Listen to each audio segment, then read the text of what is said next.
Hey everybody, welcome to the Elseworlds Exchange. I'm Sal. And I'm Joel. So we are 2 weeks away from the end of the year, practically. Which everyone is like clamoring for, myself included. I know it's an artificial construct. It doesn't really just because 2020 ends doesn't mean that all the troubles end. all the troubles are over, or that all the things that happened in 2020 are magically washed away. It's just an opportunity for rebirth, restructuring, looking back. But that's not what this is. That's coming towards the end of the year. We're going to do kind of a post-mortem on the year, particularly on the subjects that we care about here on the show. But we're too far away from that, and I'm already out of gas. So we're going to do a Q&A where we just kind of let you guys dictate the conversation, because honestly, Tiffany and I did our breakdown of the MCU announcements from the week prior, and number one was very popular. Thank you very much for checking it out. If you haven't already, go watch that episode. Number two, that's gonna dominate the conversation anyway. The MCU stuff, the Star Wars stuff, inescapable. Yeah, the DC stuff. That's why I picked the Snyder Cut poster for this thumbnail, just because I'm sure it's going to come up, and more accurately, it's this is a thing that is happening. That's coming. That's going to be a reality, and it's relevant to, I'm sure, a lot of people's interests here in the chat. So there's a lot of stuff that has happened, or that is about to happen in our sphere of influence, or commentary, I guess you could say. So yeah, we're going to jump into it. By the way, if you are interested, today's show is sponsored by you out there. If you're watching the show live, you can sponsor today's episode by asking a question here in this Q&A by using the super chats. And if you do so, we'll read it here on the show. And of course, the proceeds go to continue this whole thing.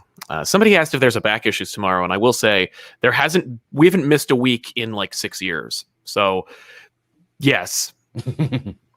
By the way, if you're what? I didn't miss anything. Or I missed a couple episodes.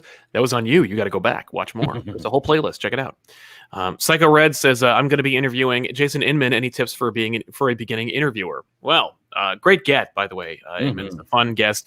Depending on, here's a tip. Don't let Jason trick you into thinking you're a good interviewer, because Jason is a good guest. Very much so. And an excellent interviewer in his own right. And he will make the experience easy and feel flawless, and you'll think you're a wizard. And that's the job of a really good guest or a really good interviewer, is to make it feel effortless. Trick. Exactly. It makes you feel effortless. So one of my tricks for interviewing is to have a cheat sheet on your screen of questions that are in some way interesting and not of the norm, but still relevant to the conversation. Definitely. So I also have, and this has tripped me up before, but I like to look up interviews with the interviewee and see what they respond to, see questions that they're asked that they're like, I don't give a shit about that, or they clearly don't care about, or that they get asked a lot. So you can use it as an opportunity to say, I know you're asked this a lot, but here's a new spin on that question, Definitely.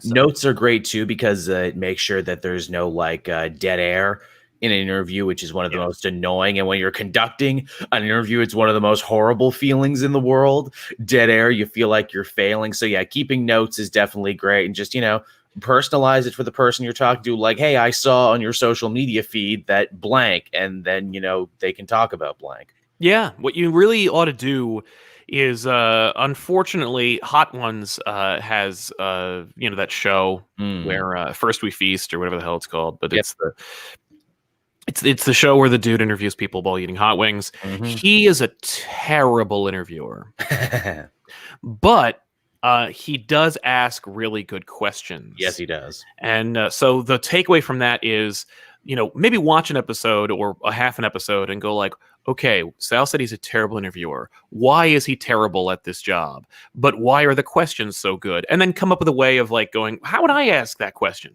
Because the other thing, of course, is really important. Make it you, put your spin on it. I once did an interview. Somebody tried too hard to be on, and it's no. Be authentic, be honest, be yourself as much as possible. Yeah. You might want to play it up a little bit, just to keep the energy high, especially if your energy is really low on the interviewee side. Naturally. But with Jason, it's going to feel really easy. So have a good time. And tell him I said hi. Meow Nian says, I rarely have the chance to catch these nowadays, but did you guys think the events and the maxi series have become so long that they're becoming the literary equivalent to edging? I miss 4 to 8 issues with little to no tie-ins. I mean, now is probably a bad time to talk about that because there was 2 months with no comics, which means events that should have been done way sooner are taking forever now to get done. Also, I feel like he's talking about Death Metal. Death Metal is an odd beast because it's like, yeah, it's only 6 issues. I'm like, oh yeah, that's nice and short. Cool, I can dig that. But also 100 different special issues. And you're going to have to read the special issues because they literally take place right after the main numbered installment. So it's like, oh, well, then I guess it's not that short at all. You tricked me into thinking it was short. At least with Empire, when they said it was 6 issues, it was actually 6 issues. Right. Yeah, Empire, well, they scaled back the tie-ins, of course, so it's not nearly as ridiculous as it could have been and was going to be.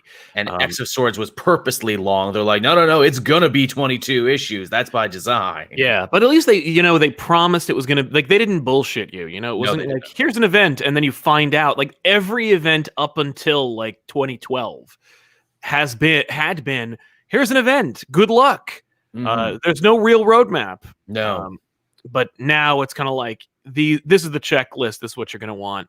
And of course, they don't want to shoot themselves in the foot and say like, well, these are the dispensable ones and these are the indispensable ones. So yeah, I don't care for events and tie-ins in terms of them being oversaturated or there being too many of them. But I like the arc. And the arc, which is to say a story arc that encompasses, let's say, 6 to 8 issues, or 4, is just a story that takes place within the pages of the book you're reading. And they're just as easily trade paperbackable, ladies and gentlemen. So, but I feel the same way. Somebody asked about how influential Clerks was in my early years. I'll answer that after Joel answers the question, would you send Keith Lee back to developmental? No, because I think he's already proved he's great. He was already a double champion in developmental. What else is there left for him to do in NXT? Nothing at all. Now, I have heard some stories that the reason they're sending him back to the Performance Center is really just to like work out and train because you can't do that on the road and they're not doing house shows anymore. But yeah, Keith Lee is the future and McMahon better straighten up and fly right or else he's going to AEW. He's going to Jacksonville, damn it. As far as the movie Clerks was in my early years, it was incredibly influential, as it was with everybody who discovers Clerks. Clerks is like a thing you find. It's like a time capsule that is filled with it's like finding a magic lamp, but the genie is just false confidence and it's like examples of possibility. I discovered it. A friend of mine's older brother had it. My buddy showed it to me. Whereas my friend saw it as look at this dangerous independent movie that says all these crazy words. For me, it was like a religious awakening where I'm like, oh, I can say the things I'm thinking and I can impart them through film. And I already was a film buff at the time. So that was one of those things where it was like, it was just a I would have probably pursued film regardless of Clerks, but Clerks is the one that was like, you should start now. It is this beautiful kind of, I can too, right? I mean, if this guy can make a film, anyone can make a film. Yeah. And that's really insulting. And I feel really bad because especially in view of Kevin Smith's more recent works, Clerks is really well made and has something to say. And there's a lot of it feels dated. It feels like there's a couple moments where you're like, okay. But by and large, it's this, you feel the urgency in the making of that movie. We're just we have to make this thing. I have it inside of me and it has to come out.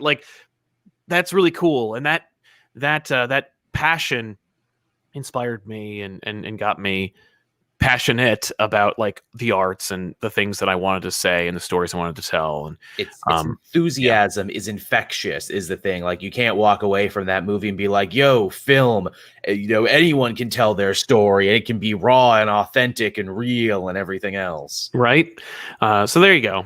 Gar mentioned, has DC ever been this directionless or rife with inconsistencies, like incorrect names and costumes? Yes. And they will be again because comics are secular. Yeah, DC has always been like that, as it turns out.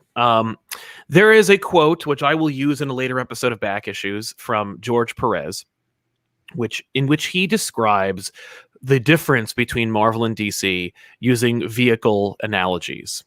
He described Marvel as a tank. You need to get out of their way. And DC as a taxi cab with no driver. Oh, man. When did he say that? Because that's really fucking applicable today, too. 1991. Wow. So, holy shit. And I was like, that's exactly as it is today. Like, it's amazing and yet sad and frustrating how you could say something about those two companies 25 years ago. And they're exactly as it is. You couldn't think of a better analogy today than you did 25 years ago to describe for today. all their departments too. Yeah, I love that. But yeah, no, DC has consistently been directionless. Of course, DC has their strengths as well. Of course, like one of the big things that like DC does well is they make evergreen graphic novels. Like DC knows how to publish books. I remember picking up. I won actually a first print edition of Dark Knight Returns in the trade paperback, and the story, yeah, it's a Warner Books book. Yeah, but pre Elseworlds, it was just called Warner Books because Warner Brothers is like, we're in books now, so we publish books. Dark Knight Returns, when it's published as a trade, is a graphic novel. Let's put it in the book section. Warner Brothers has always had a better grasp of the fact that they're a goddamn book publisher than Marvel. Yeah. Particularly when it comes to the people at the helm and the direction by which they publish their books. Marvel they put out a trade paperback, they pulp it, they put out a new trade paper. Like they never make sure anything is on a shelf for long enough for you to actually like make the New York Times bestseller list or become essential reading. Also, of course, like Marvel has very few.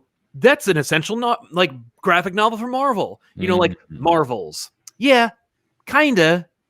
And then what? Like, what is an essential Spider-Man book you can pick up? Craven's Last Hunt, but even then, it's like, well, does this have any bearing on what's happening right now? Not really. Oh no, and it's a snapshot of this dude's life. Like, okay, marriage. Are they married? What's going on? Who is Craven? Like there's not a lot of context. And maybe, yeah, that's true of a lot of their stuff where it's like, oh, well, this is a great Daredevil story, but it's a snapshot of his life under Bendis. Don't worry, his life will be ruined several more times in the next 2 decades. People talk about, like, what do I recommend for Daredevil? And it's like, I do recommend Bendis, but, like, don't read Bendis first because you need to kind of know who Matt is before you see Bendis upend his life. If it's just, if you're introduced to a character within the first 2 seconds of a movie and his life is falling apart, you kind of don't care. No, yeah. That being said, if I were Marvel and I wanted to DC it up, I'd publish an essential graphic novel of Born Again. Just make that like a gorgeous graphic novel you can get anywhere, and it's constantly in print. Yeah. Tanner O'Neill says, "Is Harbor Patrol coming back ever?" Yes. Asterisk. It's entirely dependent on creating the story, having the cast back, and expanding said cast, or at the very least, making it more relevant to the viewer's tastes. I had this like grandiose vision for Harbor Patrol. It was going to be this like mini series that comes back every year, or maybe every 6 months or so, and it was going to be this multi-part series, kind of like Acquisitions Incorporated. Nice. I rented multiple cameras to get like real coverage, and we had a great opening salvo, and then it just died like one issue or one episode later, and so that's not how people absorb D&D content. They don't want to watch multiple episodes. So it's one episode. Okay. The whole thing in one shot. Okay. And they more or less want to watch it live. Okay. So there's a lot of like lessons that were learned from the first episode, or the first campaign. I've since recompiled the whole show into one episode. That's the only one available now. So you can watch the whole thing in one shot. But yeah, I learned a lot. I would like to do it again more consistently. I want to continue the high production value of what we did before, because like, really nice looking show. Thank you. I think it sets us apart from other D&D shows or D&D adjacent shows. And I'd like to do more. I don't know if we'd set it in the DC universe anymore, not because of fear of legal reasons. We've never had any pushback or any issues. We did have friends at DC when we were developing Patrol, and they were interested in like doing something with it, but they have since left the company, and I don't think that I'm not concerned about like losing our shield, so to speak. It's more like I'd rather own it. You know, like I'd rather keep it, you know, and then market it. Like I would love to have Harbor Patrol characters and have those characters be available like for you to purchase and for me to have on my desk. I've seen some of the amazing fan art. His name escapes me right now on Twitter. I follow you, you follow me, something or other, who did the cover artwork for it, and it was freaking amazing. Yeah. In fact, I'm probably going to get him to do my follow-up to Capes and Quests that I'm working on right now, which is still happening on Twitch, everyone. I haven't uploaded it on YouTube since forever, but we did a special Christmas one-shot, and that will be going up Christmas Eve. That was a lot of fun. It's 2 hours, and we actually finished the whole thing, which feels really good when you do it in one go. Yeah, I'll bet. So yeah, that's my answer to that question. I like Mustache. It says, my question is, we are currently living in it wasn't that bad Renaissance, which blows my mind.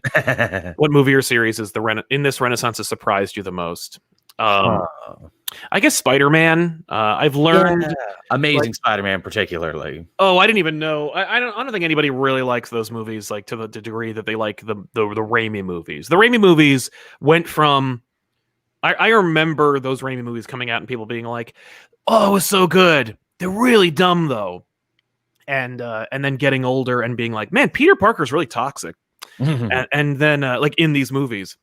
And then finding out that like children were raised on them, and like unironically like that, like there, it's one thing to meet an Evil Dead fan, right? Who's like, "I love Evil Dead," and like and they know that like they're really dumb, you know, like that Ash isn't really a hero, and that like the reason to watch it is because it's like torture porn. You know, it's like, watch this innocent man get the shit kicked out of him for 90 minutes. Ha ha ha ha. And like, look at how it like enthusiastically they use these cheesy ass effects, right? Like Raimi really thinks he's making a good movie right now, and we're all kind of on board, you know? It's like, that's what it's like to watch the Evil Dead franchise. Right. But like, then you find out people like them unironically, or at the very least they like them because they think that the effects are really good, and they think that the acting is really like compelling. And you're like, oh, I didn't realize that existed. And it's the same thing for Spider-Man, where I'm like, yeah, like I loved them. As a Spider-Man fan who was told for years that we were never going to get any Spider-Man movies, I was all in on Spider-Man 1. I'm like, yeah, Spider-Man 2, even better. Until I like got older and started thinking about all the ways that Peter Parker is a monster to Mary Jane in that movie. Yeah. And then I'm like, and of course, like how generic it all is, like how it's like a myth. And that's kind of cute, you know? Like, I always go back to the Rosie Octavius scene where, like, they have... Like, Octavius isn't a character, you know? Like, he is a template that is what Peter wants to be. Look, he has the science. He has the girlfriend. They say so much in the making of. Yeah, and, like, you can see that on screen to the point where, like, Rosie said... Like, Peter's apartment must cost $2,000 a month, if not more. When he gets $20, the rent guy takes the $20 like that's going to satiate him for any length of time. $20, bitch. Like like there's a lot of like things about that where I'm like, no. But Rosie's saying like, I met him on the college steps. What college was that, Rosie? Well, I was explaining T.S. Eliot and she was trying to explain the theory of relativity, two of the most generic examples of science and literature. And like, what do you mean? Like, were you both doing it at the same time? Like it was some kind of like half-ass debate session? Were you trying to explain it to each other?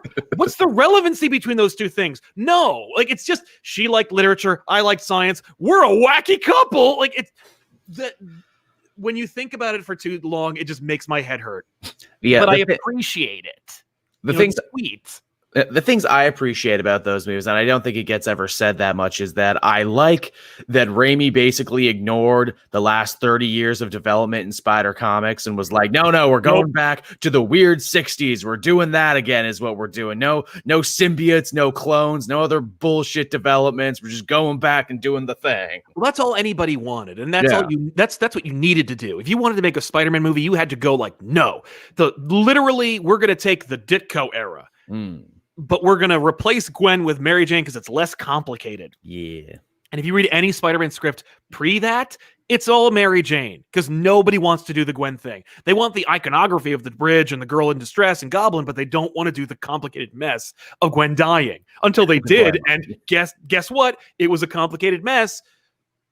And they were going to bring her back with clones. So in the movie... but yeah, no, I that's the one that surprised me the most. I was like, people love these movies. Like they think that Toby's really good at this. Like they think that these movies aren't silly. That's weird. Like that's surprising. I appreciate them for the silliness. Yeah. Well, now that we have like 16 different versions of Spider-Man across the media, like, there's a Spider-Man for everybody. True enough. But yeah, Drew Torres says throwing T'Challa in the trash is disrespectful. I think it'd be more disrespectful to replace him with an actor and have that actor try to fill his shoes and act like the character. Like, is he going to do the same voice? Is he? It just seems more disrespectful to try and like approximate that person. And it's like, yeah, did they do it with a number of other characters? Did they literally do it with Cassie Lang like already? Yes, but it's a little more complicated when you deal with the cultural significance of Black Panther. Thank you. And a character that was already iconic under Chadwick Boseman. That's unfair to someone else to come in and be like, okay, be just as iconic and be just as meaningful to all these people who saw themselves represented on screen for the first time. Go. Yeah. And like, will it be accepted? Will they constantly feel inferior? Will they be hurled like with insults about it? I mean, like it's just less complicated to move on. Yeah, as hard as that is. And we don't want to move on because it's sad that it happened because Boseman shouldn't have died so young. A talent like that should have been able to stay with us and keep doing those things. A constant reminder that life is fucking unfair. Right. And I appreciate your opinion, but I disagree. Ali Al-Ziadi says, I wanted to know what is the movie, the Move the Car George movement? What is the Move the Car George moment? And what does it mean? Also, do you guys like the show Dexter? I've seen some episodes of Dexter. I could take it or leave it. I was waiting for it to be over, and then everyone got really fucking disappointed by the ending. I'm like, okay, I guess I don't have to watch it then. Yeah, same with Game of Thrones. I was like, I don't want to get into this. Oh, the last season sucks. Cool, I'm good. I watched all of Game of Thrones, and perhaps one of my favorite things about Game of Thrones is how just like a year later, completely disappeared from the zeitgeist. People stopped dressing up for it in cons. Yep. People stopped talking about it. Completely gone. Are people even holding out for the last book? Because he didn't write the last book. That's still a thing. No, I don't even think that's supposed to be the last book. I think it was supposed to be the second to last book. So it's like, yeah, you're never going to get that. That's fine, I guess. I mean, ultimately... who cares? The ride was fun enough until it was over, and Lords know I have enough Game of Thrones merch that was given to me over the years. Yeah. As far as Move the Car, George, it's an old reference. If you ever watch our episode Spider-Man Clone Genesis by Jerry Conway, there is a sequence in the original Clone Saga in which, for a full page, the Jackal has hijacked a bus. He is driving recklessly. There is a couple in a VW bug, presumably named George and someone else. the wife badgers George into moving the car. She keeps saying, "Move the car, George." And he says, "I can't, the car won't start." And she says, "Move the car, George." He says, "I told you the car won't start." And she says, "Move the car, George." And then the bus hits the car, it flips over, it spins a 360, and then they're left in the car, unhurt, upside down, and the wife says, "I told you to move the car, George." It is so stupid and such a complete waste of page real estate. And it was clearly just like, we ran out of I don't have enough book for this issue, or I got this hilarious sequence. You're gonna love it. But either way, for me, that was our way of articulating a sequence in a comic book wherein, for no good reason whatsoever, characters appear who were not referenced before, will never be after, who occupy the entire focus of the issue, and it is a complete non sequitur. Like, and maybe for the purposes of humor or something. Like, there is a sequence in a JMS Spider-Man book where, like, a detective or something, or no, I don't remember. Just they do the same thing. And like some more self-indulgent writers do that, where they're like, "I'm such a quip machine, I'm so funny, watch me invent this character and dedicate an entire page to this character and then never bring them up ever again." But yeah, that's what Move the Car, George is. It's all about like referencing a character who's never existed, and they just "Hi, I'm the main character for this page," and then they go away.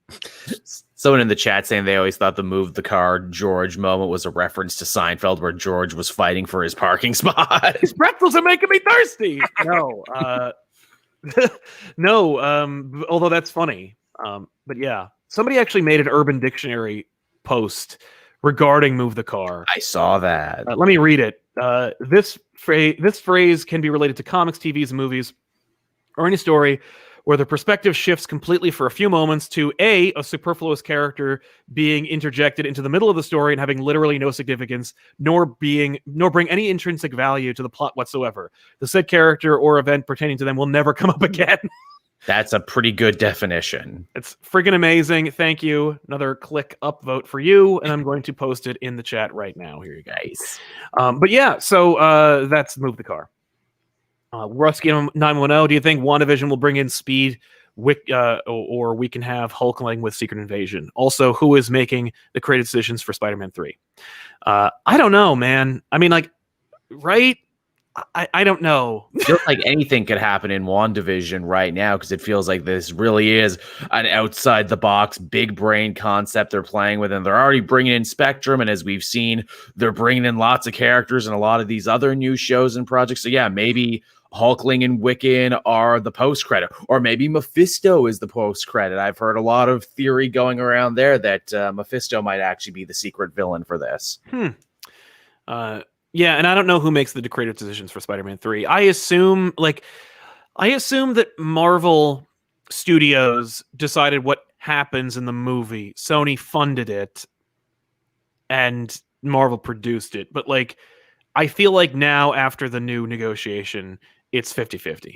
Yeah, it also feels like Sony got way more notes in on this one, doesn't it? Yeah. I don't think that Marvel Studios would want to put Andrew Garfield in their movie. No, or even Tobey Maguire now, given that we haven't seen him in a lot of things recently, and apparently he's a bit of a jerk ass in real life. Yeah, he's a dickhead, from what I understand. I've known people who met him, and I've seen him in action. Speed Vescu says, you get to write one scene between all three Spider-Mans in the upcoming movie. What's that scene like? I don't want to do that scene. I don't care. I find multiple Spider-Man superfluous and frustrating. I know you hate it. I just hate it. So I'll defer. Go ahead.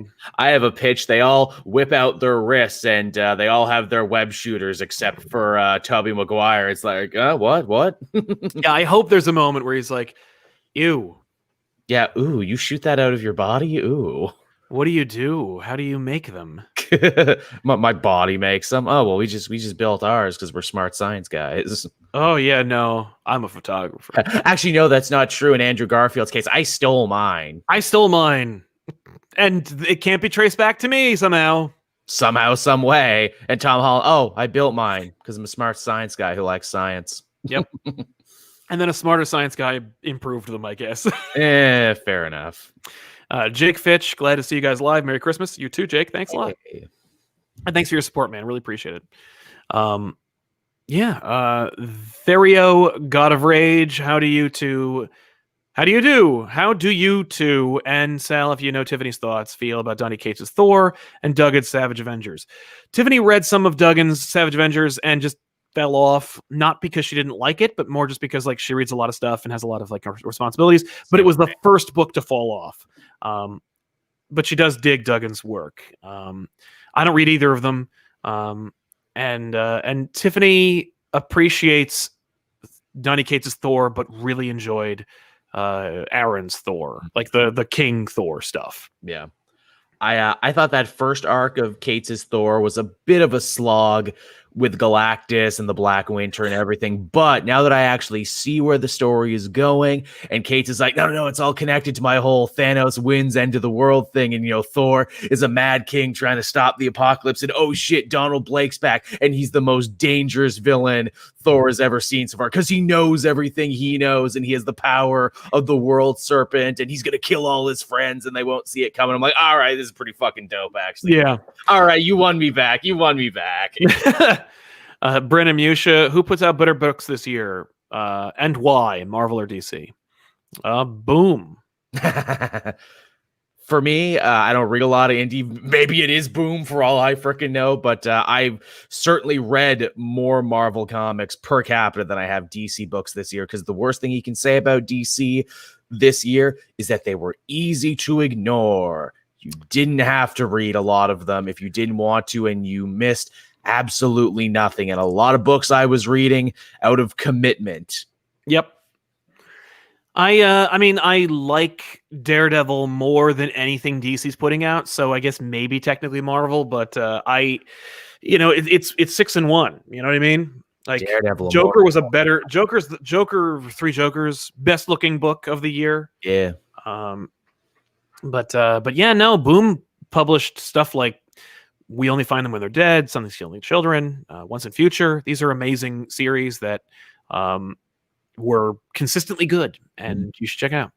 And as we mentioned in the Omniverse episode too, the best stuff, the stuff I liked the most from DC, the stuff that's on everyone's end of the year list, is all stuff that happened out of continuity. Dead Earth, Deceased, White Knight Harley, Three Jokers, as we mentioned before. All not in the main universe. Nope, that's true. Yeah, that's a good point. All completely standalone. A lot of people pissing their pants about me insulting the guy who interviews from the Hot Ones. I couldn't care less. Somebody mentioned that he's like better than most journalists. You should watch more news.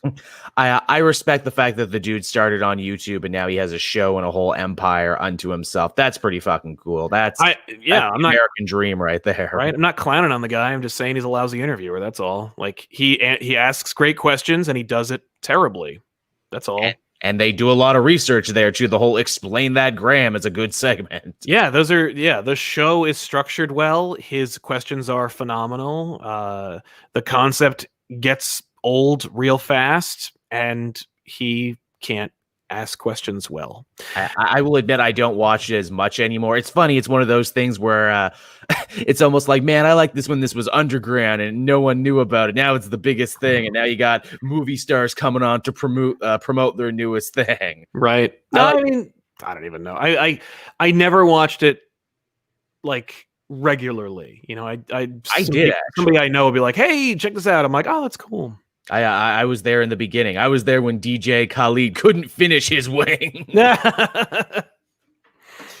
Joshua Mayhead just stopping by to say hi. You guys are great, and I hope all is well. Thank you, Joshua. Thank you very much for your support. That's a really, really generous contribution to the fund. We really appreciate it, man. Hope you're having a great year. Hopefully next year's even better. We got to catch back up because it repopulates. So you know how it is. You know how we do. I'm happy to see a lot of these questions have kind of gone back to comics, which is interesting. It looks like it kind of like shot back. So I think I lost a bunch of them. We'll see. Justin Guy with a Mustache, besides, you should watch MHA. What are you tired of hearing from your anime? It's the dead kids, isn't it? Lots of dead kids and good anime. I don't watch anime. I don't watch near as much as I used to. I used to be right into it. And as I've stated before, there was just a point in my life where it's like, okay, I don't have the time or money to dedicate to anime, which you really need to do to stay up with it and stay involved. And I'm like, well, I guess I'm going to fully devote myself to North American comic books now, both as a personal thing and as a creative professional thing.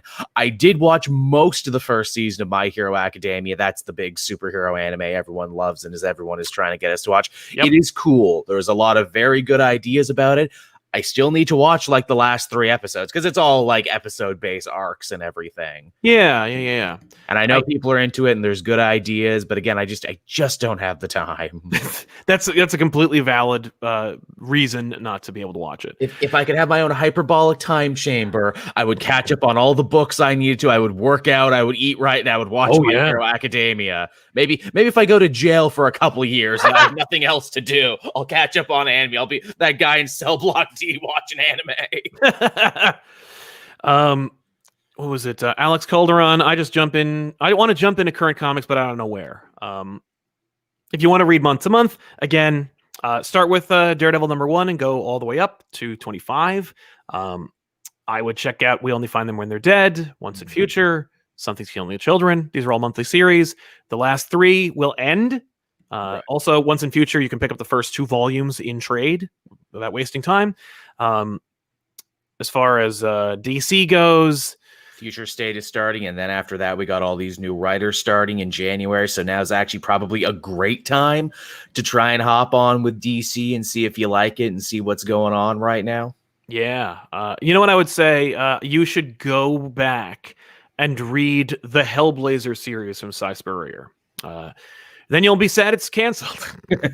My answer whenever I'm asked this question, and I'm sure you're asked it a lot too, is like, comics seem intimidating at first reading, week to week, month to month, but really just pick up something that looks good and hop into it. And if you're confused, don't worry, because there's channels like ComicPOP and Cape Joel out there that exist for the sole purpose of cataloging and explaining this shit to you. And comic book lore in general is one of the most fastidiously kept together things on all of the internet. Not only that, but like, here's another thing. If you're like worried you missed something or you're interested in jumping on the bandwagon, and you want to get into physicals, go to your local comic book store and ask them for their back issue section. All of Empire was in a $1 bin at my local comic shop. A ton of DC books were in the $1 bin. Like, and even if you can't get them for $1, you can get them for probably less than cover price. Get them for a song. Yeah, exactly. So there are ways of doing that. Of course, if you have no local comic book store, you could also just buy digitally, or you could order them through a comic book store chain. Not even a chain, but a comic book shop will also mail them to you, depending on how much your order is. I used to love bookdepository.uk. That was my favorite place to get trades forever. You got them at a cut price rate, didn't have to pay anything for shipping and handling, and they accepted PayPal. They don't do that anymore now, which breaks my heart. And now I guess I like get them other places, but honestly, I don't even get as many physical copies anymore. I kind of stopped getting trades at that point. I'm like, I'll just read them digitally week to week, and then I'll just, pick up other stuff during a sale. Like Dead Earth, I still got to get Dead Earth and read that because everyone's singing its praises, and I truly feel like I missed out on something great this year. It's only 4 issues. It's great. Dead Earth is also terrific. Pick that up. It's in hardcover right now. Hari Krishnan Gopakumar says, "No winter beards, guys. Love the show. Thank you very much, Hari Krishnan." No, I don't want a beard. I have this. I grow one sometimes, but it's too much, and it gets caught in things, and I don't want to deal with it. I tried. I really did try this year that I did want a winter beard, but the same thing always happens to me. I'll get about this length, and then right around here, it'll be all patchy and itchy, and I'll look really shitty. And I'm like, well, I got to be on camera 2-3 times a week. I don't want to look like shit. Okay, shave it off, make it look more uniform and anything. I also found out this style right here I have, this is called the Whaler, apparently. This is a Whaler style beard. I'm like, yeah, all right, yeah, I can see like a Captain Ahab looking dude with one of these. Oh, yeah, definitely. But yeah, no, I grew a big beard once, and I don't really need it. It didn't improve my life any. Rusky says, do you think Immortal Hulk is destined for the MCU at some point? I think you'll see references to it like everything, like anything that's popular. Probably the next Hulk movie will be called The Immortal Hulk. Just because and it'll have nothing to do with the book. You know what's really surprising about Immortal Hulk, and I thought about this more and more as it nears like its 50th issue and its big conclusion. Even though, Ewing geniusly moved around a bunch of concepts and, expanded on some ideas, he didn't like create anything that new. He didn't like, oh, here's my new villain, Gore the God Butcher. Like, here's my new thing. No, here's all stuff that existed in Hulk before and existed in Marvel before. I just presented it to you in a new, interesting way, which is also one of the reasons that book is so fucking cool. Let me take an old character like the Leader and let me make him a Lovecraftian abomination that will scare the shit out of you. Agreed. Yeah. No, that's something I have an inordinate amount of respect for. Totally. Taylor Petchter, I find it interesting that DC has kept the new Superman creative team so close to the chest. My guess is they wanted Bendis' run to end before they announce it. Yeah, that's probably true. I'm looking forward to seeing who takes over. I have no love for the Bendis Superman era. No, yeah.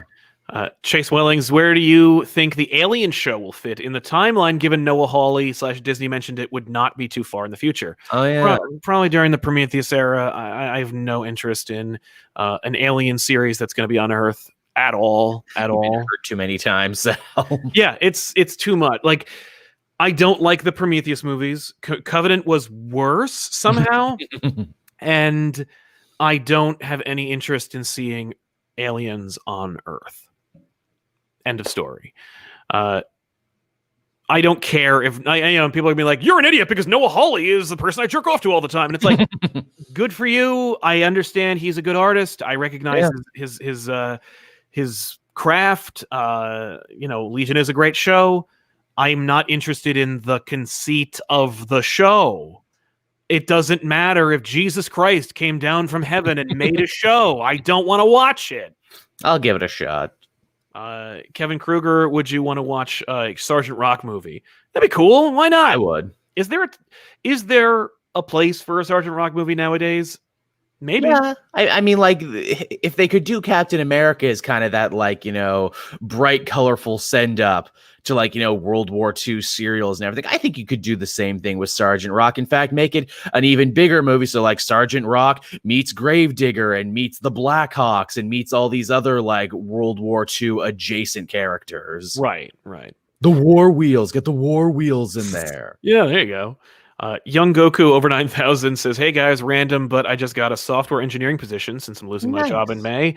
Back to the big leagues. Do y'all think the Champions are going to interact with X-Men after this last Champions?"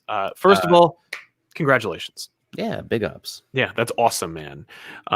As far as Champions interact with X-Men, probably, but only in Champions. Hickman probably has no interest in doing anything with Champions, particularly lately, like with Dan Slott being like, "I'm going to do whatever I want with Franklin Richards. It's my character, lol." And Hickman being like, "Cool, I was going to do something with that character, but okay."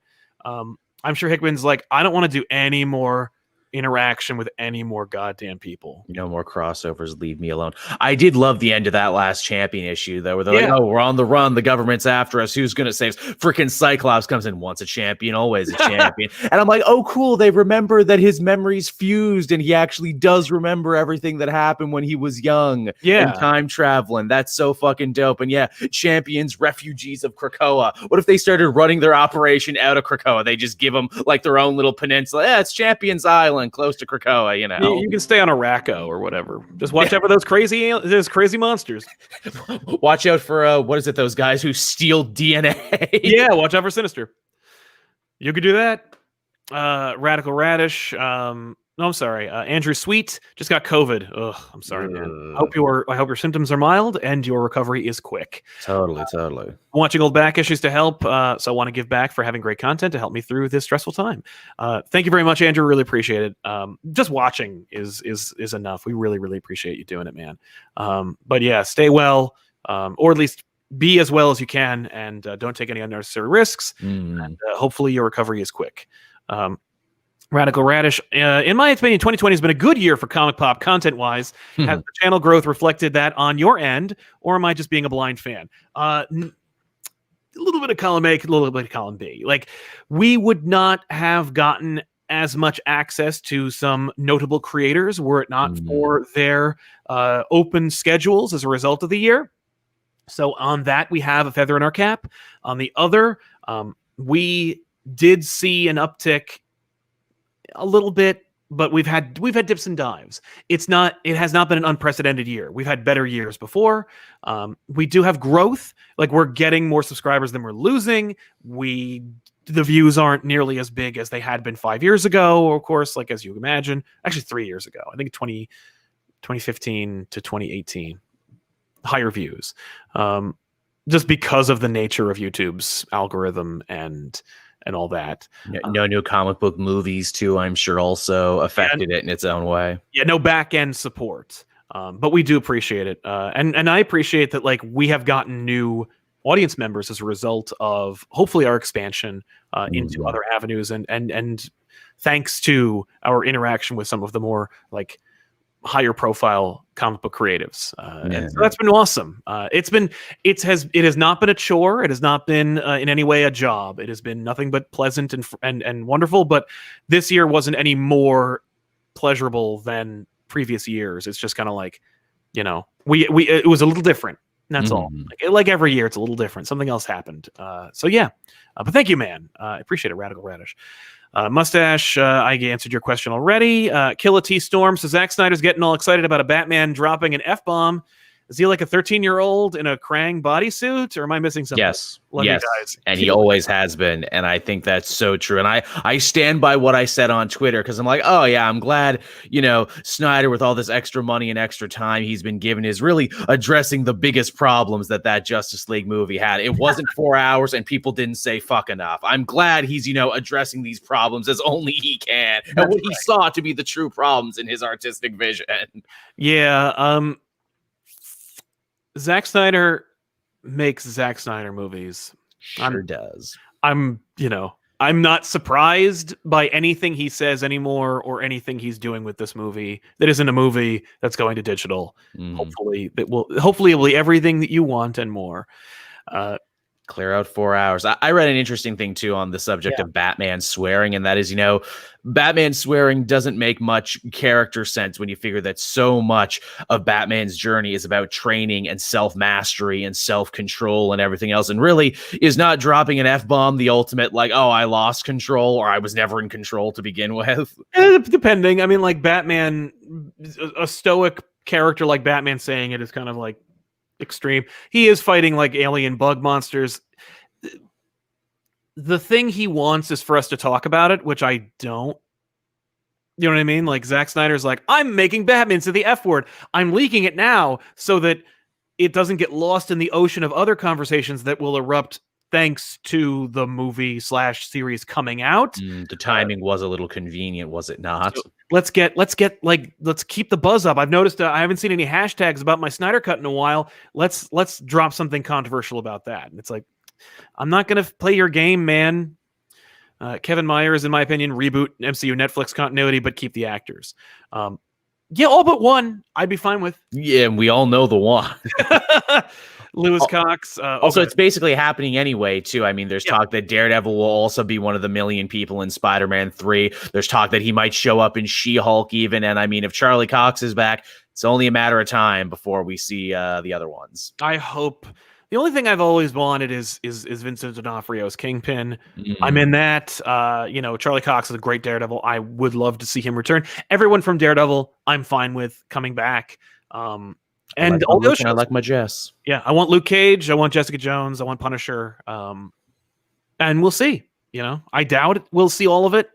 The fact that they cast Cassie Lang between two movies means they don't care. So whatever.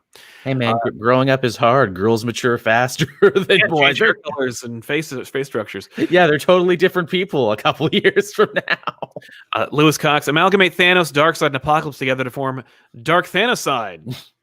Why not? Art and Shitwood, hey guys, no question for me to get, but a suggestion from next Halloween's back issues. Bernie Wrightson's Frankenstein Alive, the last comic he did before passing, with mention, of course, to his original art. We're not going to do that. I'm sorry. I love Bernie Wrightson. I love his art. That's not the way we can honor Bernie Wrightson's legacy. If we were more successful and we were able to just make random fun stuff, I would love to do just a deep dive, but I'm sure Chris or Matt Draper will make a video about it, and they'll spend more time than we would. Lucha Dandy, if you were to explain 2020 as a comic book event, what would you call it? Annihilation. Yeah, that's pretty fucking Executioner song. Right? Yeah, Executioner song. I like that. That's better. Heroing 2.0. Do you guys think that most Spider-Man fans want the marriage back, or am I just in the minority? Hoping you both have a Merry Christmas and a Happy New Year. You too, Heroing. As far as that goes, I have no idea. I would like to think that more people want the marriage back, but there was a book that had it in there and it was canceled due to low sales, so no. Sometimes the loudest, most vocal contingent is not always reflective. Yeah, and I've seen, like, you know, more people like the prequels than don't now. More people like the Raimi trilogy than Homecoming now.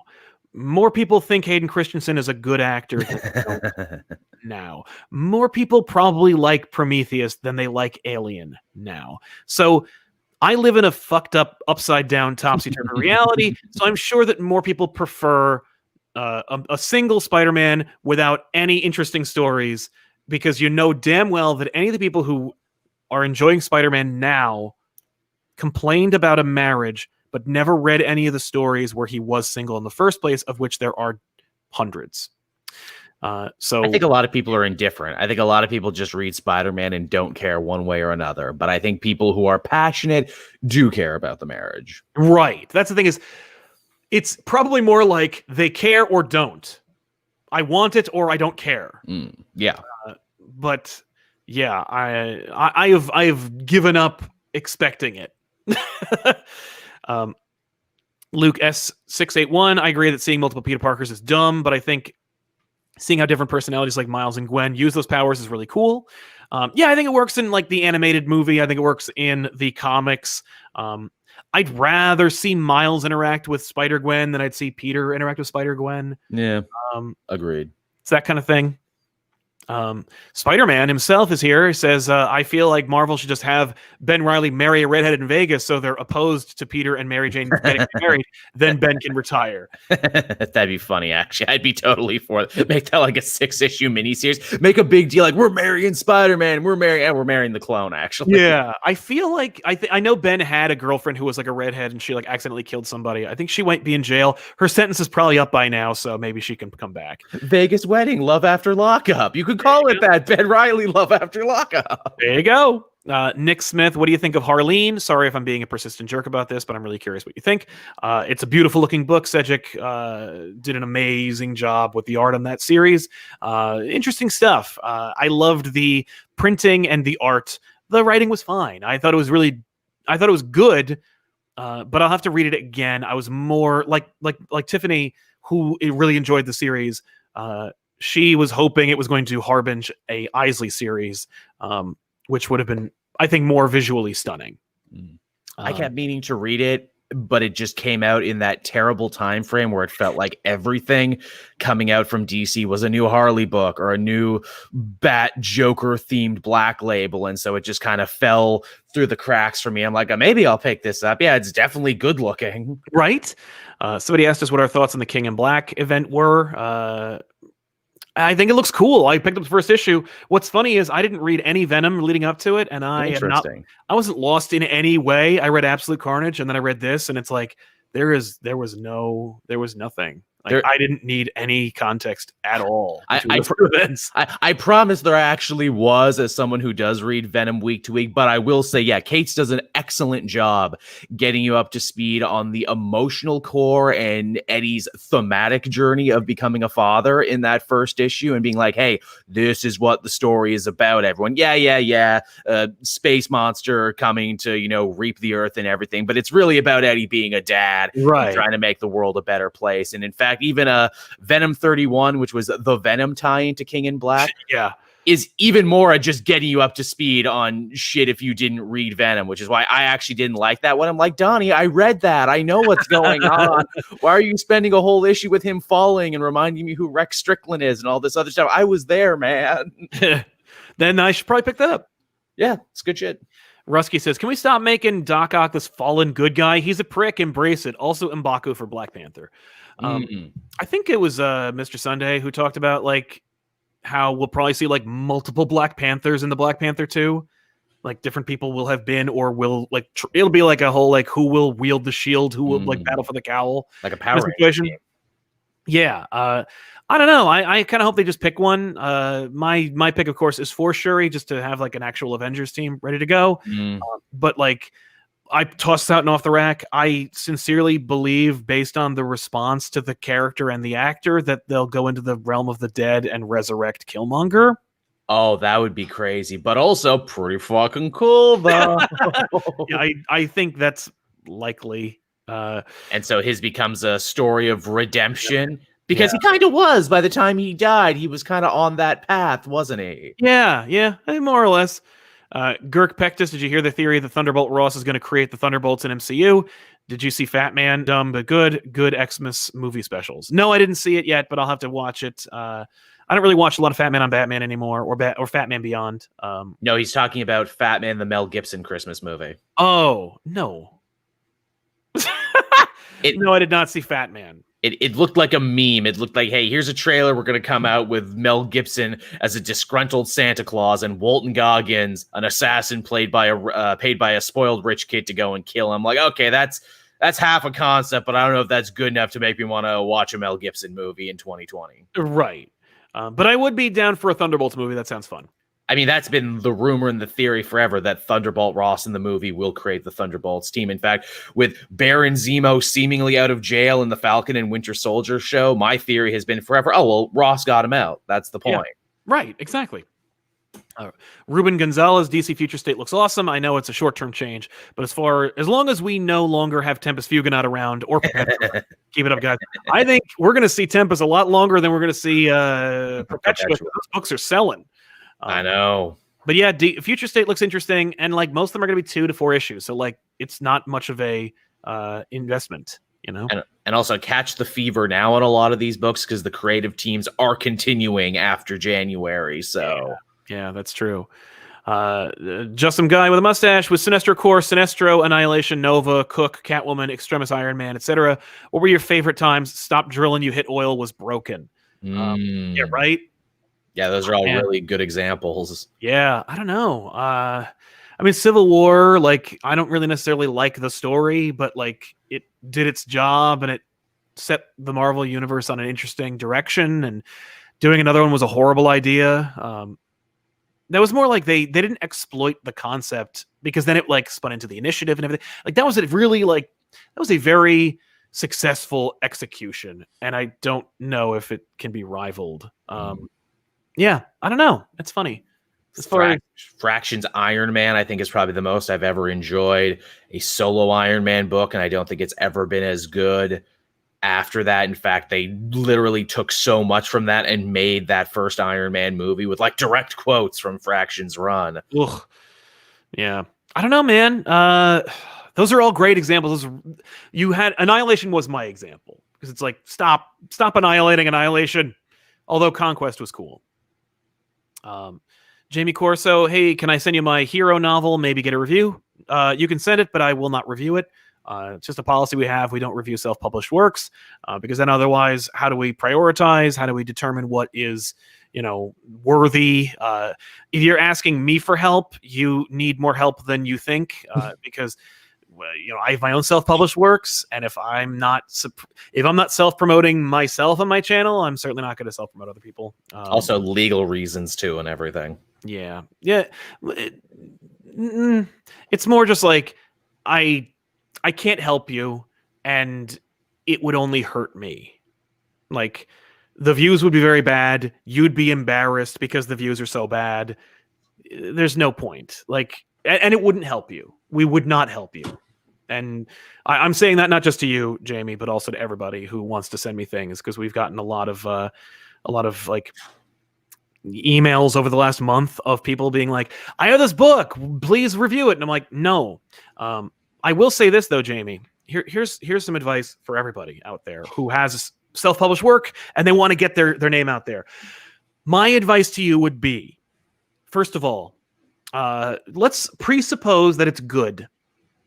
Right? Like, let's presuppose that you edited it, you had editors take a look at it, you got it like to a pure, perfect product, and you believe wholeheartedly in it. Because that's a whole nother episode. What you must do is you make a list of all of the comic/book blogs and reviewers out there that you'd like to have it reviewed by, particularly in print, because for some reason print is more respected, for especially for literary works. So you're gonna do better on that. Do not just post your shit on a subreddit or on whatever. That is good advice. It will only be met with disdain, downvoting, and removal. Don't do that. Write up a press release. Look up press releases. Read them. Know the format. Copy it. Write your press release. Then, when you are ready with your press release, with your copy, probably PDF, it's quicker and easier for them to get and read. Make sure it's readable. Make sure it's a PDF. So you got your press release and your sample copy. Then, when you're ready to write your email to the list you've already made of bloggers and reviewers, make sure you have a custom email made for each of them. Yeah. I know you're sending 100 of these a day, but if you are sent, dear blogger, dear whom it may concern, to whom may concern, dear sir or madam, it will go in the garbage. It'll be marked as spam. It's true. I get a lot of those too. And when I see, oh, well, this is clearly a chain, my eyes just glaze over and I stop reading. I just delete it. And it's like, but I got one that was so wrong. It made me laugh and it made me tweet about it. And it was, Dear Dan and Brian. I'm not Dan and Brian. And in the email, they're like, we love ComicPOP. I'm like, no, you don't. You don't love ComicPOP because you don't know, because there ain't no Dan and there ain't no Brian. Now, maybe you meant to send it. Maybe you sent the exact same email to Dan and Brian, but you really do like ComicPOP. I don't give a shit about that because you just sent me a thing. You don't care enough to write my own fucking name. Wow. And that's the thing. You need to send a message that says, I read your stuff. I value your opinion. Yeah. That's how it works. And it's always nice when I get one of those. And same deal, I get a lot of submissions too. And likewise, I can't cover them for a lot of difference. But I like that people keep me in mind. I like that they think that I'm a bigger star and have more sway and more influence than I actually do. Right? And like, let me tell you something that I do every time someone sends me like their comic. I look at it. Yeah. And if it's industry level quality, I'll typically respond, you know? But if it's not there, I can't afford to. Also, too, and if we want to talk about the dirty part of doing dirty business on the internet there, hey, if you really want some promotion, I'll give you a shout out for some money. Right. I mean, like, as easy as that. Like it's a lot easier to be like, hey, you want to talk about my thing? Here's some money. Right. Again, like chop that up to marketing costs. Exactly. And I will if it's like something that my audience would use. But if you have a self-published book and you want me to review it on my channel, paying me won't make it any better. I'm not going to do it. I'm sorry. It's just something I can't do. But like I said, there are. That's not what I do. That's not what this channel's for, and it's not something I can even promise. Like even if I wanted to do it, there's no place for it here. Right. So my advice to you would be to find the people whose places it is for that. When I did a web comic and I had a comic book that I was trying to sell, I contacted all these different comic reviewing blogs. I reached out to each one specifically and personally. I got one response out of 100 and they reviewed it. You know what I mean? Like, and it didn't do me anything anyway. Like, so, you know, you got to do your legwork. This is Nathan Podcast Network. Is there anything Transformers you'd like to cover, or did TF New Avengers sour you on Transformers? No, I recognize the inherent value in the original Transformers brand, the one where Megatron turned good. That's the kind of the story I'd like to do, because like that would blow Ben and Ethan's minds. Like, oh, Megatron's an Autobot now. That's kind of dope. But I understand it's like volume 27 in a 160 volume series. There's so much Transformers. And I'm not going to read all that. Like the lore is almost impenetrable now. Like again, you know what my favorite Transformers thing was? That Netflix show they did just recently where it's like, yo, here's Transformers in a, you know, context that anyone can get and anyone can understand. And here's some references and here's some background bots you might recognize. And isn't this cool? Right? Dashlord, hey guys, hope you're doing great. We are, thank you very much. Yeah. While I'm a bit overwhelmed with all the Marvel TV film news, at least there'll be comics to tie in with their release. Agreed. Definitely. And some comics that don't always get the spotlight are probably going to get the spotlight now. That's right. Tevia says, how would you fix Superman after Bendis? I would just trust the next creator to do something interesting. If they de-age John, we know that they care, or at the very least, like, they are aware of the problems people had with Superman. Definitely. It should have been Jean Lewin Yang. He's getting Batman Superman because he's not. I don't think he's exclusive with DC, and you got to be exclusive if you're going to write one of the big three. Yeah. Or you can write Wonder Woman if you're a freelancer because they don't care near as much. They don't care about Wonder Woman. But shouldn't that tell you a lot? Yeah. But they never have. Someone had an interesting pitch actually for what they thought Lewin Yang's Batman Superman would be. Wouldn't it be interesting if instead of being Clark and Bruce, it ended up being the Chinese Superman that Lewin Yang created, and Timothy Fox, the new Batman, in a team together? I'm like, that would actually be pretty fucking sick, actually, and I would totally read that. Yeah, that'd be neat. Because it would be different and new, and it wouldn't feel like there's 100 of the same Batman Superman books out. Right. Chase Jensen, when do you think Tony Stark will get his money back? Probably in the next, at the very least, when the next creative team takes over. I didn't even know he lost his money. Did Chris Cantwell take his money away? Not a lot of it. It's like Batman. I'm not as rich as I was. That's amazing that Iron Man and Batman are both more frugal now around the same time. I know. Armando Villarreal says, y'all been the best comics channel. Happy holidays. You too, man. Thank you very much. Alex Cash, thank you very much for your support. How do you feel about Indiana Jones 5? I wasn't excited until I heard James Mangold was attached, at the very least, because maybe it will get a comic license out of Limbo. Interesting. I would love to see an Indiana Jones comic series again. Makes a lot of sense to do. But I have no interest in Indy 5, only because like he's too freaking old. Is Ford coming back for it? Is he attached to the project? Okay, but it's just he's too old. It's just he's too old, and Harrison Ford has stopped acting. Yes, he has. But here's the thing: I bet he wants to do Indy 5. Kill me like the Star Wars movies. Kill me so they won't ask me to do any more of these. Yeah. I don't have any interest in watching Indiana Jones die. I have no interest in watching Harrison Ford say nuclear or act like the way he does over the last 20 years. Let's just leave it alone. Only if they bring back his true son, Short Round. If Short Round were in it, it'd be a better direction. Jonathan Cho is adult Short Round. Felix Lancashire says, hey, Sal and Joel, thanks for being awesome. Thank you for being awesome. Have you read the new Batman Black and White, and how do you feel it compares to previous volumes? I have not. Joel? No, neither have I, actually. I know the Batman has a black and white, and Wolverine has black, white, and red right now, and I think I got the two confused. Well, Harley had black, white, and red. Wolverine has black, white, and blood. Oh, that's right. It's just black, white, and red, but Harley had that title already, so they're changing it to blood. It's blood. Lucha Dandy, question for Joel. If you could build a pro wrestling company in Marvel and DC, would you be scouting former heroes and baddies as wrestlers? Love you both. Well, I mean, obviously, with building any wrestling company, you got to pick the guys who are established names to lead your company. So the Thing and the Hulk, who have been, doing this thing before. Wildcat, technically a prize fighter in his own right. So you get that kind of golden age connection there. He would be like, like Roy Jones Jr. or Mike Tyson coming out of retirement now. And you're like, oh, he's old, but he can still throw bombs, can't he? That's what I would do. There you go. Cam, I'm glad Warner Brothers is giving more money to the guy who had Martha Kent ball gagged and tortured. Love that. More, please. No one's driving the taxi cab. Why is no one driving the taxi cab? Why can anyone get in? I like that analogy, too, because it's like you have to pay to get in. Absolutely. Kevin Kruger, Batman is just copying Robin with the F-bomb. I mean, I would love it if they just shoved that Robin into this movie and why they both not? Just argue with each other using F-bombs. Fuck you, Bat. No, fuck you, Robin. No, fuck you. That's a real conversation. It would make Elmore Leonard blush. Gavin Scott, what is your ideal Spider-Man writer and artist duo? I'm digging Last Remains, and Gleason's art is incredible. Keep up the great work. Me too. By the way, that's another one.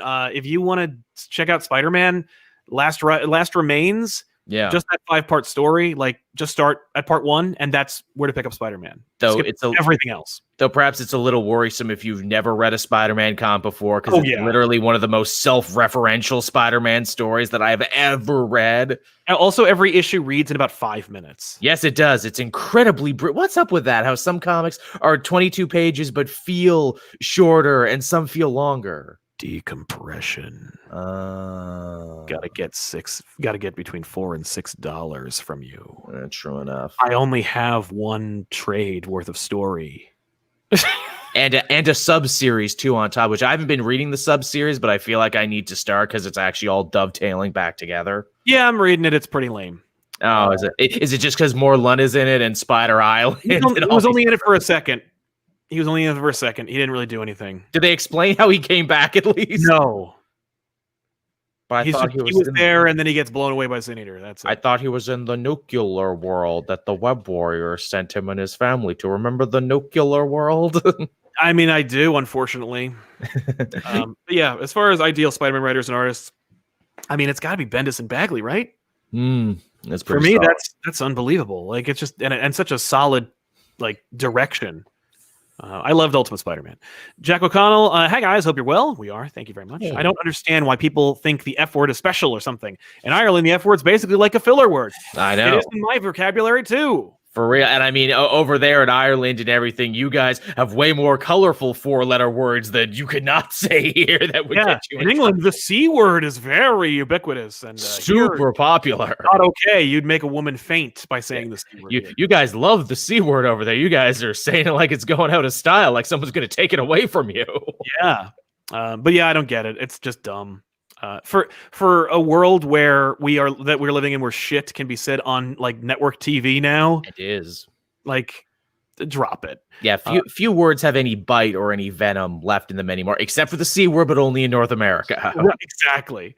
Rob K, when do you think we'll get a Justice League movie instead of Zack Snyder's Justice League? 10 years. Yeah, that's usually the going right for. I mean, hey, you're probably going to get a more accurate version of the Justice League on television and on the CW now because they have a Superman now.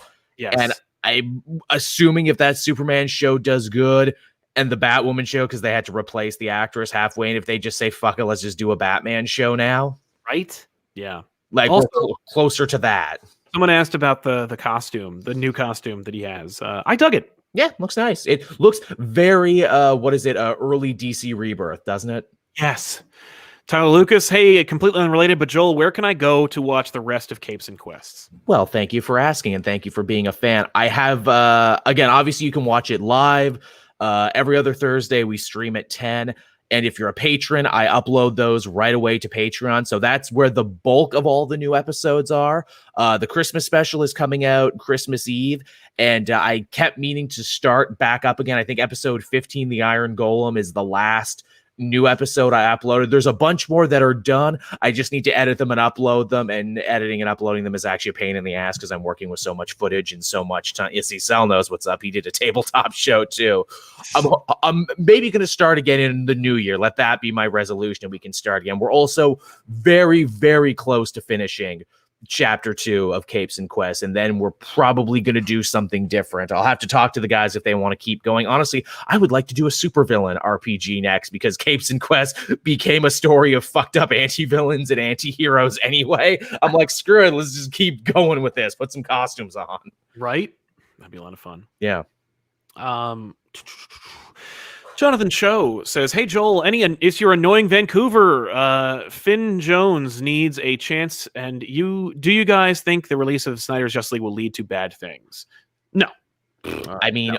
Only in so much as it's already, normalized this shitty fan thing, which fans were doing anyway. But this idea that if you just piss and moan and complain and hijack every conversation with like a studio or something, eventually they'll have to acquiesce and give you your way. But then again, fans were going to do that anyway, and they are doing it anyway. It didn't start with Snyder and the Snyder Cut, but it definitely codified it. Yeah, I honestly, like, I don't understand why. Maybe just because people can't handle it anymore, but like, if you ignore that kind of shit, eventually it just goes away. If you don't give people a voice, they can't, like, they can't yell. If it's your like conversation to have, just just silence that and keep it going, because like you don't need to acknowledge a loud vocal minority. The internet is not the world, even though it does have quite a megaphoning effect. Exactly. I wish more people would learn that the internet is not the world, everybody. Lewis Cox, Sal and Joel, do you guys get burnout? And if so, how do you guys deal with it? Joel? Yes, I sleep for days is what I do. I'll disappear off the face of the earth. But I'm happy to say I don't get it as much as I think other YouTubers do. I think I have what I do down pretty much pat. And the stuff that I do that is maybe a little bit more labor intensive is also a labor of love and really enjoyable, like the podcast, like the D&D show. I tried to stream. I tried to do video games. That was too much for me. That was just, okay, I'm dying now. This is killing me. I stop and just play video games for fun. But that being said, I think I do want to stream, but maybe just don't do video games because everyone's already doing music. I can stream different stuff. Yeah, that's fair. I not when we're making shows. Like when I'm shooting with the guys and Tiffany here in the studio, I never burn it. Like I'm never tired. I'm never burned out. I only want to make more. The guys usually have to leave early, which is why we don't make as much as we used to. That's the only reason. Like it has nothing to do with me and burnout. It has everything to do with like just availability and time.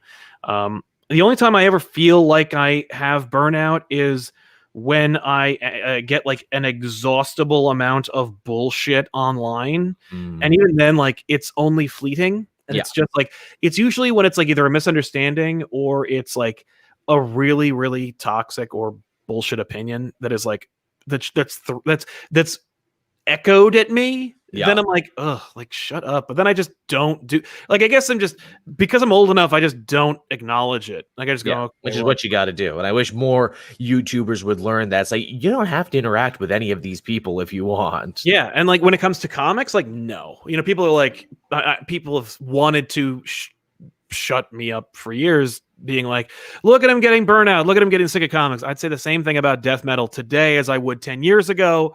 You know what I mean? Like, it's just like, sometimes there's an inundation of bullshit or like bad decisions. That frustrates me, but doesn't burn me out. I've never been like, oh man, I used to, like, my friends and I used to debate / make fun of the prequels like every day for like a decade. I know that. And it never got old. It never stopped. And we're still doing it today. Like, and eventually, and it's not even like it's something where it's like I've hated my heart and I keep it stoked. Like it's just a joke. Like whenever anybody makes drops a General Grievous reference on packaging, it's just we're just keeping it going. Like I don't get tired of talking about the things I like or don't like for a living. Gavin Scott, my friends and I are going to start a podcast with equipment or software do you recommend? Spend the most amount of money on a microphone. I wouldn't necessarily recommend a Yeti, but like they're cheap, they're decent, and you can use online. You can use cheap software online to mitigate. It's free. Audacity is free. OBS is free. So those are two programs you could use right away. Learn them, test them. Don't use them. Don't test them live right away, do a bunch of like private tests just to see and get it all like ironed out. Yeah. And like anything else, it comes in time, banter, on mic banter, all this other stuff. It's a muscle. You got to work it out. I mean, Sal and I didn't always have this excellent back and forth that you're enjoying right now. We had to cultivate it over 200 episodes in multiple years. And that's true with all my podcast people. I mean, I've been doing a show with Matt since freaking forever. I've been doing a show with you for like almost as long now. So this is effortless. You just hit play and we do the show. Exactly. Kevin wants to know what comic character he's shocked to see in live action. Black Lightning. I'm shocked that Shang-Chi got a movie. That's so dope. Happy that both of them got it. Like, I'm happy for both of them, but those are the ones I'm the most shocked by. And you can imagine why. It's just like, I didn't imagine they'd think that a Black Lightning show could be sustainable. And it was. Yeah, for multiple seasons. And Shang-Chi's getting a friggin' movie. That's awesome. I mean, Groot and Rocket Raccoon are certainly up there for me. I'm really just the Guardians of the Galaxy in general. Like, they made a movie out of this, and it was huge. Holy shit. Everyone from that Suicide Squad movie coming out, Yeah, that's a good one. I mean, really nothing surprises me anymore. We are past the point now of it where it's just like, oh yeah, here's King Shark and Peacemaker, and here's the entirety of the Eternals. Right, the Eternals. That's the thing that really blows my mind. Taylor Pester, did you see the Cyclone got cast for Black Adam? She is one of my favorite JSA characters. I'm not familiar with the actor, but they are non-binary, which is cool. Oh, right on. Right on. No, I didn't see that. DIYR, hope your Lost Comics got refunded. Almost $90K though. Yeah. No, they didn't. Apparently they got recovered. I bought some books. They stopped updating where they were going on the 6th of December. I contacted them on like the 11th.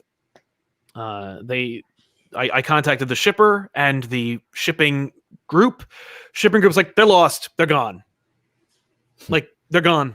You might as well contact the merchant and tell them to mark it lost. Wow. And I'm like, okay, contact the merchant. Merchant was like, they're not lost. I'm not going to do that. And I'm like, okay. And so I went to Twitter and I was like, that's horseshit. And then they arrived the next day. Customer service, man. Cool. Pressy Eddie 40. Who's more annoying, Null or the Batman Who Laughs? Batman Who Laughs. Oh yeah, 100%. Yeah, because Null is referenced a lot. Batman Who Laughs inserts himself into everything. Yep. Overtakes every story. Even the story where he died in the beginning, like, oh good, no more Batman Hills, and he just became something else and is still here. How many Null action figures are there?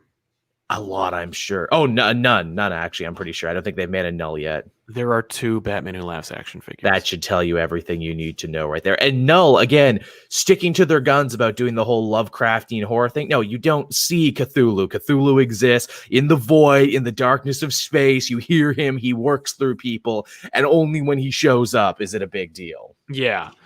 Pricey asked that. The Captain, too many spider people running around New York, plus Miles and Gwen back in their own universes, have Jessica Drew go back to LA and keep Miguel in 2099. You speak my language, man. That's what I would do if I were in charge of the Spider Office. Listen, do they make money? Fine. Give them a book. Don't put them in the other book. Keep them separate. That's all you got to do, man. I mean, what was it? I'd actually probably expand the line. Like, would there be a Ghost Spider book? Yeah, it wouldn't be called Ghost Spider. But like Spider-Man, main book. That's called Amazing Spider-Man. Superior Spider-Man. That's a book. Obviously. You do a story arc where Doc Ock fights Kane. He takes over Kane's body. Now Kane is the Superior Spider-Man with Doc Ock sprayed in his body. End of story. Then you just keep going. Just Doc Ock is like, I'm going to show you I could be a better Spider-Man than you. And it's actually better because now I can watch in real time how much better I am than you at it. We know Superior Spider-Man sells. That's the end of those days. We know Scarlet Spider / Kane doesn't. Sells for a little while, but doesn't. Put Yost on Superior Spider-Man. End of story. This has always been a subject where you and I have disagreed because I was always for the integration of the universes and having the characters run around where they could interact more. Yeah. But I will admit, as more and more time goes on, it's like, oh, none of you writers are interested in doing this, though. Yeah. None of you want to do it the obvious way that I would do it. And the longer it goes on, the more annoying it becomes. Like, why doesn't Miles hang out with Peter more? Why don't they have more crossover adventures? Why do they almost seem afraid of crossing this over? Like they don't want to do it's very fucking strange. It's weird. J Met, Joel, what are your thoughts on Virus in Venom? I thought Virus was very funny. Again, Virus was that like War Machine looking guy with the spider stuff on him. Spoiler, it was just Matt Gargan who created a new identity to try and get revenge on Venom. And Venom defeats him instantly, too, is the funny thing. He just backhands him and he's done. And here's the extra funny part. Apparently, the first Virus issue sold huge on the speculator market, so it was going for hundreds of dollars. And I love that Donny Cates basically punked the entire speculator market. Like, haha, you thought it was new, but it was just fucking Matt Gargan. Devonta Crump, what do you think they'll do with the Hulk other than She-Hulk? I think they should do Amadeus Cho or Future Imperfect. Stay cool. You too, man. Yeah, I don't know. I'd like to see, I mean, like, honestly, at this rate, like with any of these characters that are now outside of the cloud that Endgame loomed, I think it's time for like a Hulk movie. Agreed. With like Mark Ruffalo just being Hulk, doing Hulk stuff. Maybe Betty shows up like that. Yeah. That's what I'd like to see. If they can ever entangle it from whatever weird labyrinthian contract Universal has apparently put together for them. Ted Cruz, do you think Hickman will reboot the MU after X-Men? No. Yeah, I don't think so either. Saint Lucia, why do some possible futures stick around and others fade away? Popularity. True enough. V's Valerie, are you ever going to review Battle for the Cowl on back issues? Maybe, but it's not a priority. But there are enough Batman stories we could always do Battle for the Cowl. Mm-hmm. It really depends. If there was like a thing like to tie it into, definitely. And even then, like maybe. I'll never say never about any book unless it's like stupid. Yeah. Lewis Cox, could Hickman do a run of Spider-Man or Iron Man after he's finished with X-Men? I've heard he wants to do DC, but I would love for him to do either. That would be fun. I wonder what big ideas he would bring to it. Mike Manhattan, you think Maestro will appear in the MCU? I would love that. I mean, that's a perfect villain right there. You've already set up how strong Hulk is. Now he's smart. What if he was strong, smart, and old and evil? Yeah, I mean, Kang means time constantly. True enough. Winford Lee, longtime fan, no question, just want to pitch in. Thank you, Winford. Really appreciate it, man. Yeah. Lucha Dandy, last super chat, I swear, with Ultraman having some comics with Marvel, do you think the other Japanese media could get the treatment? Low-key want some Godzilla or Kamen Rider Marvel comics. That'd be super cool. I mean, the door is open now more than ever. There is a Attack on Titan versus Avengers comic. So, yes, I'm sure there's going to be plenty of that in the future. Art and Chitwood, turns out I do have a question. With all the creators you've interviewed so far, who would you like to see on the show next? I mean, there are so many that I'd love to have on the show. It really depends on who would be interesting, relevant. I got Garth Ennis on the show. He didn't want to be there, but it was still really fun. That's a pretty fucking good feather in the cap. I'd love to have Frank Miller on the show. Kevin Smith, Straczynski, Jeff Johns, Ben Edlund would be great. Jim Shooter would be a lot of fun. Oh yeah. Dave Gibbons would be cool. Jerry Conway would be fun. All excellent choices. Marv Wolfman would be great. Mm-hmm. And Walter Simonson and Louise Simonson, for that matter. A lot of those guys too, because they're not getting any younger. You really want to try and get them now while you can. You don't want it to be a Denny O'Neil situation. I never got to meet Denny O'Neil, and that always broke my heart. I met Denny O'Neil at the last East Coast Comic Con. He was very old and tired. Yeah. but he stayed 2 hours or 3 hours longer than his line, that he was going to.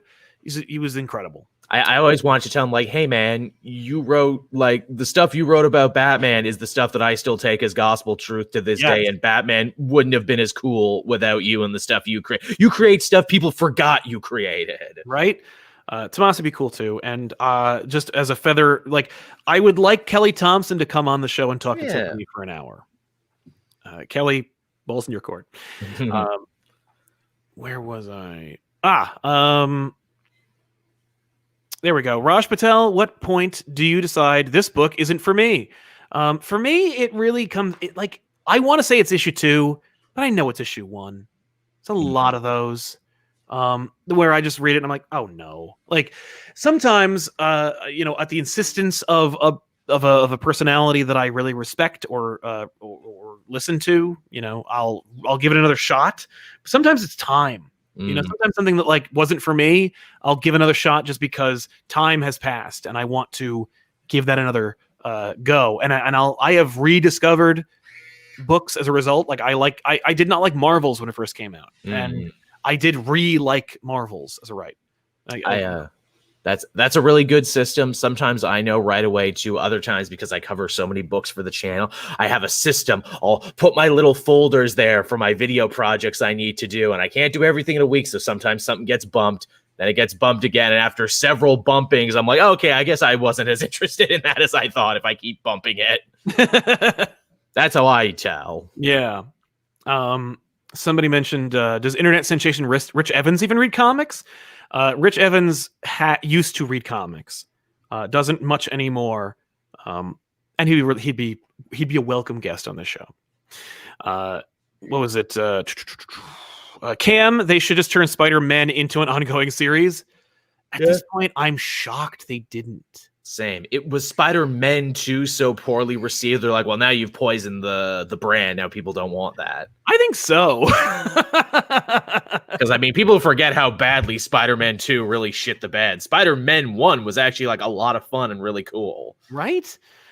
Mike Manhattan, did you hear Grant Morrison came out as a non-binary? Yes, I did. Yeah, I did too. Talk about a piece of news where I'm like, yeah, that tracks. Right. Yeah, literally, I saw the headline. I'm like, I mean, so many of your stories were about, what is it, transhumanism and exceeding the human form and all these other characters and everything. I'm like, yep, that makes sense. Yep. Radical Radish, I feel like Spider-Man family should act like the Bat family. They get their own books and don't need to be in Gotham constantly to be relevant. See, but that's not the Bat family. The Bat family is intrinsically connected. You see them constantly with each other. Everybody wants to make a book about all of them at the same time. For me, there is no Spider family. That should be the directive at Marvel. There is no Spider family. Yeah, that's a real, what is it? I know that's always been a real issue for you. Yeah. The idea of the Spider. I don't care if you call them the Web Warriors or the Order of the Web. That's not a thing. That's so dumb. I hate it. Spider-Man. The reason people like Spider-Man is not because he's a totemic magic-based character who is connected to the web life and destiny. Like, no. He's a poor kid from Queens who tries to do the right thing. Oh, but he does. And this. No, because that's not us. We're not connected to the web of life and death. That's not a thing. Cam, they should just turn Spider-Man into an ongoing. Saw that. And Nathaniel Decker says, would you want to interview Grant Morrison or Alan Moore? I mean, yeah. Who wouldn't? Yeah. I don't think either of them will ever come on this show. But it would be great. The thing with Alan, like I'd interviewed Morrison before Moore, not because I like one over the other, but more because Morrison would actually want to talk about comics. I feel like Moore would not, and I don't want to be one of those idiot gotcha journalists who's like, hey, Alan Moore, we're going to talk about your movie. Oh, I got you. We're going to talk about Watchmen and what they're doing to it. Like, that's not something I would want to do. It's not, but it's the only way I'd get him to talk about comics, which I have no interest in doing. But I would love to talk to Alan Moore for like an hour. That'd be a lot of fun. Alan Moore is more of a get to because you'd have to smoke him out of whatever magic cave he's hiding in and then like put a microphone in front of his face. Right. As I understand it, he doesn't, he's not afraid of getting a microphone in his face. Like he is very okay with being interviewed and talking for like a long time. Right. I also don't have his people. So there's no way to even reach out to him. Morrison, I reached out to his people. He will not come on the show. Oh, that's a shame. I know. And it's not because he hates us. He's just like, who are you again? No. He's like, freaking Morrison. He's Morrison. He's like, got a lot going on. I like offer quotes for like New York Times books. I don't need to come on your show about comic books. But yeah, that was it. We had a really fun time. I hope. Joel, how'd you feel about this one? This was great. I enjoy getting to do these every so often. Same here, man. We're gonna do another show really quick over on Patreon.com/ComicPOP. If you want to go check that out, it's gonna be live over there, and then it'll be safe for posterity for those of you who are watching. But yeah. Otherwise, we want to thank you all so much for hanging out with us and asking so many amazing questions and contributing to this episode. Thank you very much for giving us a chance to just do this. It was a lot of fun. Another big thing I want to mention is, of course, if you want to help out the channel, subscribe, click the bell for notifications, like this video if you did enjoy it, and like any video you enjoy from this channel. It helps the channel grow somehow. I don't know. But of course, if you want to help us more directly, go to patreon.com/ComicPOP, give it a follow, or at the very least, give it a follow in case YouTube falls apart someday. That's it. We'll catch you guys later. So long. Bye-bye.